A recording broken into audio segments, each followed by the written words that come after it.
Welcome back friends to our YouTube channel जीनियर studies. तो आज आपके लिए हम एक बहुत ही लेटेस्ट जानकारी लेके आए हैं।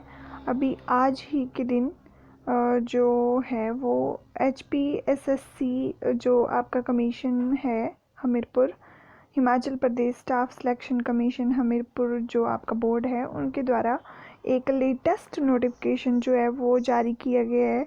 Advertisement number 36/3/2020। और ये जो ओपनिंग डेट है इन फॉर्म्स को भरने के लिए वो आप भर सकते हैं 26, ये दी गई है 26 सितंबर से आप इसको स्टार्ट कर सकते हैं फिल आउट करना। और जो क्लोजिंग डेट है दैट इज़ द 25 अक्टूबर जो है वो इसको भरने की लास्ट डेट है। तो ये online application are invited for the direct recruitment of under mentioned category of the post using the website of Himachal Pradesh Staff Selection Commission के द्वारा ये है। तो इसमें ये तो आपको ओपनिंग और क्लोजिंग डेट्स वगैरह दी गई हैं।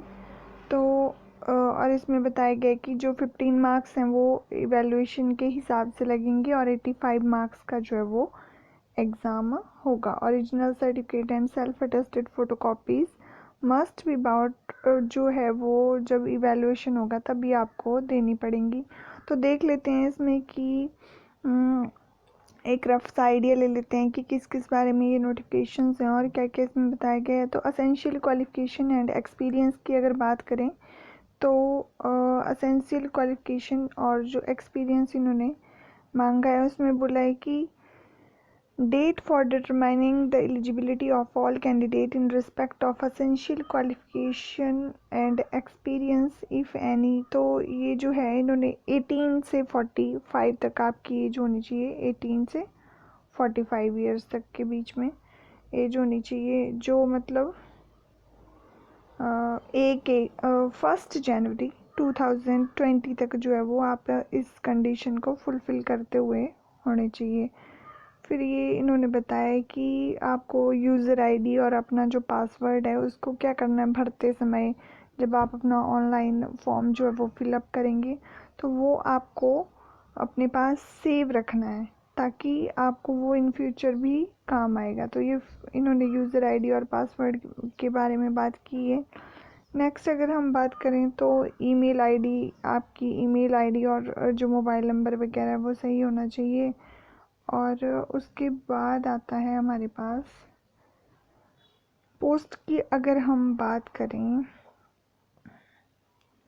रिटन एग्जामिनेशन में RNP रूल्स के बारे में बताया गया है। और SC/ST के लिए रिलैक्सेशन है, BPL फैमिलीज़ के लिए, अंत्योदय के लिए, ये सारी चीज़ों के लिए रिलैक्सेशन है जो सभी टेस्ट में होती है लगभग, जो भी कंडक्ट किए जाते हैं Himachal Pradesh Subordinate Service Selection Board Hamirpur के द्वारा। और ये जो है ये जितने भी आपके रिज़र्व चीज़ें हैं उनमें क्या है कि आपको 11/6/2019 से पहले का सर्टिफिकेट नहीं होना चाहिए, क्योंकि जो आपका BPL या किसी और चीज़ का SC/ST OBC वगैरह का सर्टिफिकेट होता है तो वो उसकी जो वैलिडिटी है वो अब 3 मंथ्स ही है। तो चलिए अब आगे बात करते हैं। तो इसमें जो पोस्टें निकली हैं तो जो फर्स्ट नंबर पे है that is the various departments board corporations junior officer assistant IT on the contract basis. तो नेक्स्ट जो निकली हैं वो excise and taxation on the regular basis. तो ये इस हिसाब से हमारे पास पोस्टें निकली हैं। हॉर्टिकल्चर डिपार्टमेंट में, फिशरीज़ में, इलेक्शंस में, HPSSC में ये टोटल इन्होंने बताया हुआ है। और मिनिमम एज वगैरह का क्राइटेरिया भी वही है जो 18 to 45 जो था। इलेक्ट्रिकल इंस्पेक्टरेट की, इकोनॉमिक्स एंड स्टैटिस्टिक्स डिपार्टमेंट की, मिल्क प्रोड्यूसर्स की, painting, stationeries, forestries, environment science and technology, prisons and next general industries की, जल शक्ति विभाग की, पंचायती राज की निकली हैं। और youth service, sports, municipal corporation, Dharamshala, rest, ये जो पोस्टें हैं ये निकाली गई हैं। टाउन एंड कंट्री प्लानिंग की हैं। फिर Baddi Barotiwala, Nalagarh development authority, labour and employment, agriculture, tourism, urban, tribal. तो ये पोस्टें हैं हमारे पास। अर्बन डेवलपमेंट, तो ये टोटल जो पोस्टें, हायर एजुकेशन की भी पोस्टें निकली हैं। डिस्ट्रिक्ट जो हमारे पास डिपार्टमेंट हैं उनकी भी निकली हैं। रूरल डेवलपमेंट की, एडवाइज़र प्लानिंग की, हेल्थ एंड फैमिली वेलफेयर की, डीसी ऑफिसर्स की भी निकली हैं। तो ये जो हमारे पास टोटल पोस्टें हैं, number of post that is 1133 जो हैं वो टोटल पोस्टें निकाली गई हैं हमीरपुर बोर्ड के द्वारा ये। और फिर हमारे पास फायर सर्विसेज की हैं, ट्रांसपोर्ट की, एग्रीकल्चर में, और भी अलग अलग जो भी डिपार्टमेंट हैं उनकी ये पोस्टें निकाली गई हैं। तो हम इसके बारे में ये आप डिटेल से देख सकते हैं। फ्रेंड्स, अगर आप हमारे चैनल पे नए हैं तो प्लीज़ वीडियो को लाइक करें, चैनल को सब्सक्राइब करें, ताकि आपको और भी इम्पॉर्टेंट नोटिफिकेशंस मिलती रहे। फिर ये आपके पास minimum essential qualifications, R&P rules वगैरह बताए गए हैं। अगर आपको ये नहीं मिलती हैं तो आप हमसे PDF भी ले सकते हैं। हम कमेंट सेक्शन में PDF भी डाल सकते हैं।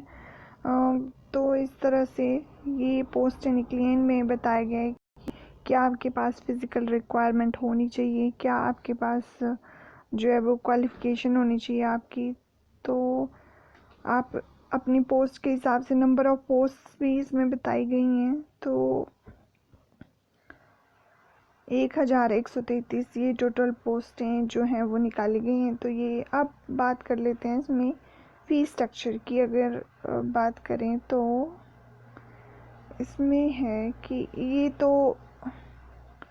ये फ्रेंड्स जो 15 मार्क्स के इवैल्यूएशन का क्राइटेरिया है, ये उसके बारे में बताया गया है कि किस हिसाब से मार्क्स लगेंगे। कि जो एजुकेशनल क्वालिफिकेशन है उसको 2.5 वेटेज दी जाएगी।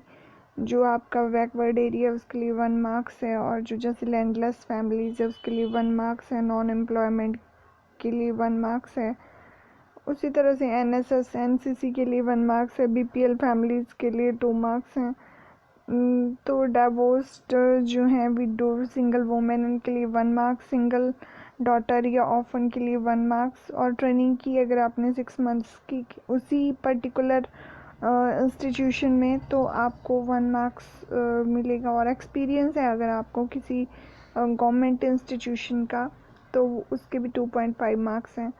फिर ये आपको दिया गया कि how to fill the application form. तो इसको भी अगर आप एक बार देखेंगे PDF को तो आपको पता लग जाएगा कि इसमें आपको क्या क्या करना है। तो आप जो है वो PDF को भी देख सकते हैं। और ये अगर फ़ीस स्ट्रक्चर की बात करें तो जनरल कैटेगरी के लिए जो है वो फ़ीस स्ट्रक्चर जो है वो 360 रुपीज़, एक्स सर्विसमैन के लिए भी।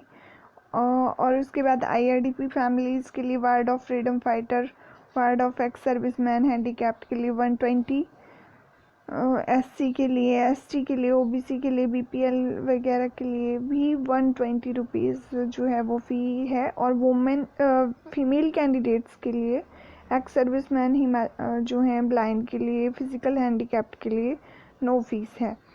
तो उसके बाद आता है कि मोड ऑफ़ पेमेंट। तो जो मोड ऑफ़ पेमेंट है वो ऑनलाइन ही होगा। क्रेडिट या डेबिट कार्ड, नेट बैंकिंग के माध्यम से आप इसको सबमिट करवा सकते हैं। नेक्स्ट हमारे पास इसमें बताया गया है कि जो आपके वर्किंग आवर्स हैं वो मतलब जैसे 10 से 5 बजे के बीच में आप कोई भी अगर क्वेरी है तो आप इनको कांटेक्ट कर सकते हैं। और यही इसमें बताया गया। फिर एडमिट कार्ड वगैरह के बारे में, तो आपको अपना ईमेल ID और जो आपका यूज़र नेम वगैरह है वो आपको अपने पास संभाल के रखना है, ताकि आपको जब भी एडमिट कार्ड आपने निकालना हो तो वो आपको रिकमेंडेड चाहिए होता है वहाँ पे।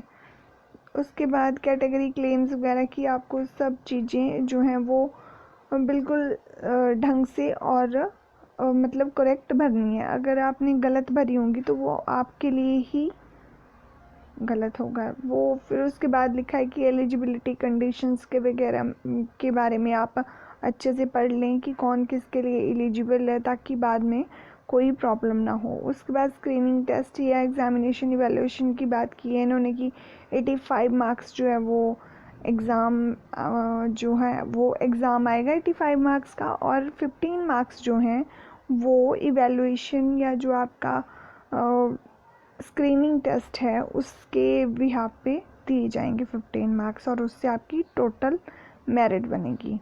तो ये था इसके बारे में हमारे पास इम्पॉर्टेंट नोटिफिकेशन जो HPSSB से आज नोटिफिकेशन आई थी। तो फ्रेंड्स हमारी आई होप आपको वीडियो पसंद आई होगी, तो प्लीज़ वीडियो को लाइक करें और हमारे चैनल को सब्सक्राइब करें और बेल आइकन को भी हिट करें ताकि आपको न्यू नोटिफिकेशन मिलती रहे। Thanks for watching the video.